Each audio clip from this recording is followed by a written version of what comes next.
होय, शेवटची पिढी, द लास्ट जनरेशन.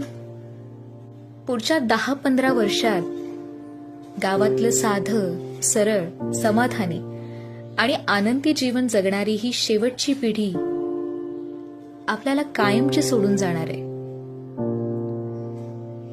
सत्य थोडं कटू आहे, पण तो जो काळ आहे ना, त्याला कोणीच थांबवू शकत नाही.